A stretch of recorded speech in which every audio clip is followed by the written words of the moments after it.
दोस्तों welcome to money stocks. इस video के अंदर हम लोग बात करने वाले हैं मल्टीपल स्टॉक्स के बारे में। सबसे पहले हम लोग बात करेंगे टीसीएस के बारे में। तो टीसीएस का अगर आप आज के दिन का परफॉर्मेंस देखोगे तो 1% की गिरावट हमें टीसीएस के अंदर नजर आ चुकी है और इस गिरावट के अंदर गुड न्यूज़ में नजर आई। बेसिकली जो गिरावट है क्या कंपनी के अंदर कोई नेगेटिव खबर है? बिल्कुल भी नहीं। जो हमें ग्लोबल बेसिस के ऊपर जो गिरावट है वही गिरावट हमें इंडियन स्टॉक मार्केट के अंदर नजर आई और मार्केट के अंदर गिरावट होने के कारण की वजह से ही हर एक सेक्टर के अंदर और हर एक स्टॉक्स के अंदर हमें गिरावट आपको नजर आ चुकी है और इसी की वजह से टीसीएस जैसी फंडामेंटल स्ट्रॉन्ग कंपनी को हमें गिरावट आपको आज के दिन देखने को मिल चुकी है। 3146 रुपीज के लेवल्स के ऊपर हमें क्लोजिंग आज के दिन नजर आ चुकी है। लेकिन दोस्तों यहाँ अगर आप देखोगे तो गिरावट के अंदर शानदार तरीके से टारगेट आई है। 8 घंटे पहले हमें एक अपडेट्स आया था, उस अपडेट्स के अंदर खुल दिया गया है कि हमें आईसीआईसीआई डायरेक्ट की तरफ से यानी कि आईसीआईसीआई डायरेक्ट की तरफ से हमें एक टारगेट दिया गया है by TCS. Target price 3780 rupees का टारगेट हमें आईसीआईसीआई डायरेक्ट की तरफ से टीसीएस के अंदर दिया गया है। सबसे पहले टीसीएस एक मार्केट लीडर कंपनी है, फंडामेंटली कंपनी बहुत ज़्यादा स्ट्रांग है और अगर आप टीसीएस के जितने भी हमें पैरामीटर्स नज़र आए हैं, फॉर एग्जांपल सेल्स हो, नेट प्रॉफिट हो, रेवेन्यूज़ हो, रिजर्व्स हो, अर्निंग पर शेयर हो, जितने भी हमें पैरामीटर्स है हर एक पैरामीटर्स के अंदर कंसिस्टेंटली हमें ग्रोथ निकल के आई है। तो जिस तरह से मार्केट के अंदर रिएक्शन होगा, जिस तरह से ग्लोबली न्यूज़ आएगी, उस तरह से हर एक सेक्टर हर एक स्टॉक्स हमें रिएक्शन देता हुआ देखने को मिल जाएगा। तो चलिए, गिरावट के मार्केट के अंदर अच्छी कंपनीज को पिक करना सबसे पहला एक रूल होता है कि जब भी गिरावट होती है अच्छी कंपनीज को आपको पिक करना है। जो ये प्राइस पहले भी दोस्तों कई बार आया है, लेकिन अगर आप देखोगे आज के दिन वक्त यानी कि आज के वक्त ह्यूज अमाउंट ऑफ गिरावट हमें अच्छी कंपनीज के अंदर नजर आई है क्योंकि मार्केट के ही अंदर बहुत ज़्यादा हमें वॉलेटिलिटी है, गिरावट हमें मार्केट्स के अंदर नजर आई है और अच्छी कंपनीज के अंदर भी गिरावट हुई है। यानी कि फॉर एग्जांपल एक कंपनी 3000 रुपीज़ के ऊपर ट्रेड करती थी सबसे पहले, लेकिन गिरावट के अंदर कंपनी ऑलमोस्ट 2400 रुपये के ऊपर ट्रेड कर रही है या फिर 2200 रुपये के ऊपर ट्रेड कर रही है। ऐसे भी बहुत सारे कंपनीज हमें मार्केट के अंदर अवेलेबल है इन प्राइस रेंज के द्वारा। तो टीसीएस के अंदर दोस्तों होल्ड करने के लिए पेशेंस लगना चाहिए और पेशेंस कब आएगा? जब आपके अंदर कॉन्फिडेंस आएगा और कॉन्फिडेंस आपके अंदर कब डेवलप होगा? अगर आप अच्छे खासा डेटा देखोगे। तो वही डेटा के बारे में बात करेंगे। म्यूचुअल फंड्स बाइंग का डेटा मैं आपके साथ शेयर करना चाहूँगा। यहाँ अगर आप देखोगे फेब महीने का मैं आपके साथ शेयर कर रहा हूँ और टीसीएस का ये डेटा मैं आपके साथ शेयर कर रहा हूँ। 144 म्यूचुअल फंड्स की बाइंग एंड 44 म्यूचुअल फंड्स की सीलिंग हमें टीसीएस के अंदर देखने को मिली है। मैक्सिमम हमें लगातार बाइंग ही म्यूचुअल फंड्स की ओर नजर आई है। वैसे बहुत सारे म्यूचुअल फंड्स की तरफ से बाइंग हुई है, लेकिन जिन म्यूचुअल फंड ने सबसे ज़्यादा बड़ा हमें माल उठाया है उनके बारे में बात करेंगे। सबसे पहला जो फंड है बड़ौदा, 3100 करोड़ की बाइंग हमें किया है। बड़ौदा बीएनपी का एक फंड निकल के आ रहा है, 1300 करोड़ की बाइंग किया है। टाटा का एक mid cap multi cap fund है, 1800 करोड़ की बाइंग है। निप्पॉन का एक फंड है, 11500 करोड़ की बाइंग है। आईसीआईसीआई का एक फंड निकल के आ रहा है, ऑलमोस्ट 9000 करोड़ की बाइंग है। मेरे एसेट का एक फंड निकल के आ रहा है, 23000 करोड़ की बाइंग है। एचडीएफसी का एक फंड है, 5800 करोड़ का बाइंग है। एसबीआई का S&P BSc Sensex ETF fund निकल के आ रहा है, 84,000 करोड़ की बाइंग है। और बड़ौदा बीएमपी का एक हमें फंड है जिन्होंने 1350 करोड़ की बाइंग किया है। और यूटीआई का एक निफ्टी 50 फंड है, 9400 करोड़ की बाइंग की है। तो जिसके चलते दोस्तों अगर आप देखोगे अच्छी कंपनीज के अंदर म्यूचुअल फंड्स लगातार दोस्तों मौका बाइंग करते हैं जब भी उनको मौका मिले। और करंटली गिरावट के मार्केट के अंदर म्यूचुअल फंड्स को सबसे बढ़िया मौका होता है और अच्छी कंपनीज के अंदर दोस्तों माल पिक करना स्टार्ट कर देते हैं। तो आप भी माल पिक करना स्टार्ट कर सकते हो। नेक्स्ट हम लोग बात करेंगे वरुण बेवरेज कंपनी के बारे में। वरुण बेवरेज का अगर आप आज के दिन का परफॉर्मेंस देखोगे 1302 रुपये की क्लोजिंग नजर आई है और ऑलमोस्ट 1% की गिरावट हमें वरुण बेवरेज के अंदर देखने को मिल चुकी है। बेसिकली इस कंपनी के बारे में बहुत बार मैंने आपके साथ शेयर किया था। समर के अंदर कंपनी के सेल्स के अंदर सबसे ज्यादा हमें जंप निकल के आते हैं। वैसे ओवरऑल बेसिस के ऊपर तो तेजी होती है, इनके सेल्स के अंदर जंप तो आती है, लेकिन समर के अंदर एक्स्ट्रा ऑर्डिनरी ऑलमोस्ट 2x गुना यानी कि 2 गुना हमें जंप हमें नजर आ जाती है। कंपनी का मैक्सिमम का परफॉर्मेंस देखोगे तो 900% का रिटर्न शेयर होल्डर्स को बना के दी चुकी 2016 में मार्केट के अंदर आई है। जब से तब से कंसिस्टेंटली ग्रोथ हमें इस कंपनी के अंदर आपको नजर आ रही है। तो आपको दोस्तों मैंने एक अपडेट शेयर किया था और ये जो अपडेट्स है इस अपडेट्स के अंदर बहुत ज़्यादा इंपॉर्टेंट पॉइंट है। Momentum pick up to 112% in 1 year.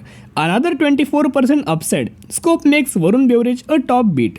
तो बेसिकली ब्रोकर लोगों का, एनालिस्ट लोगों का ये मानना है कि वरुण बेवरेज के अंदर 24% का अपसाइड अभी भी हमें अचीव हो सकता है। यानी कि दोस्तों इन्होंने वरुण बेवरेज के अंदर हमें टारगेट स्पेसिफिक किया है कि इस तरह से हमें इन परसेंटेज के अंदर हमें जंप और नजर आ सकती है।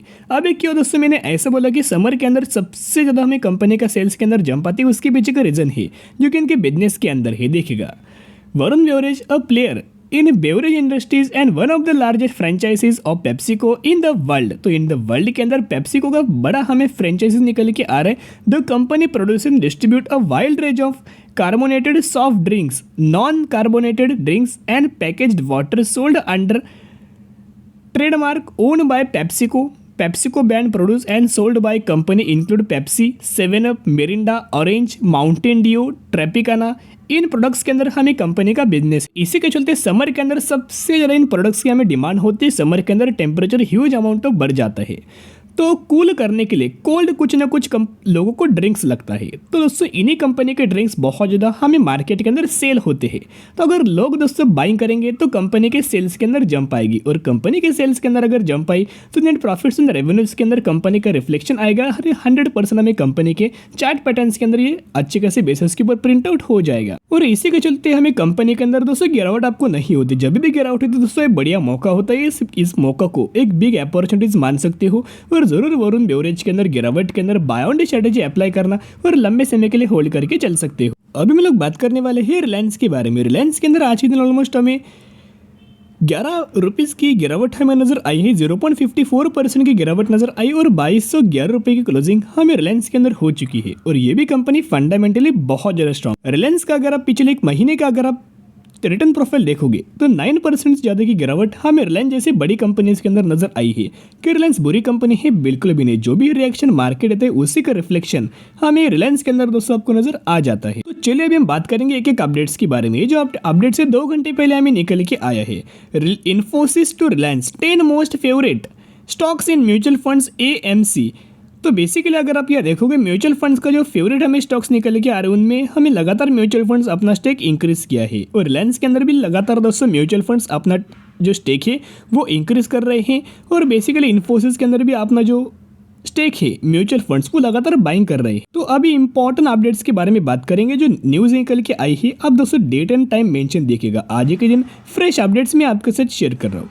रिलायंस ने आज के दिन अपना 52 वीक हमें ब्रेक किया है, लो हमें नया क्रिएट किया है। Jefferies bullish pig 41% upside noted bye triggers. तो बेसिकली इनका ये मानना है, ब्रोकर्स लोगों का ये मानना है कि हमें रिलायंस के अंदर 41% की अपसाइड हमें मूवमेंट निकल के आ सकती है, हमें तेजी निकल के आ सकती है। इसका किसका मानना है? जेफरीज का हमें मानना निकल के आ रहा है। और जो 41% की अपसाइड हमें निकल के आ रही है उनका अगर आप टारगेट देखोगे अगर करंट प्राइस से तो ऑलमोस्ट 3100 रुपये का टारगेट हमें रिलायंस के अंदर जेफरीज ने हमें दिया गया है। ब्रोकर्स लोगों का ये मानना है कोई भी हमें कंपनी के अंदर नेगेटिविटी एक माहौल नहीं है, फिर भी कंपनी के अंदर गिरावट हो रही। इसी के रिगार्डिंग दोस्तों हमें अच्छे खासे टारगेट हमें ब्रोकर के द्वारा हमें दिया गया है। तो बेसिकली कंपनी का हमें सपोर्ट लेवल निकल के आ रहा है। जब भी कंपनी 2400 रुपये तक जाती थी लगातार हमें कंपनी के अंदर हमें रैली तेजी हमें निकल के आती है, पहली बार, सेकेंड बार, थर्ड बार, और यहाँ भी दोस्तों हमें तेजी चाहिए थी। लेकिन अगर आप देखोगे तो जो सपोर्ट लेवल कंपनी ने ब्रेक किया है और इसी की वजह से करंटली 2200 रुपये के आसपास रिलायंस ट्रेड कर रही है।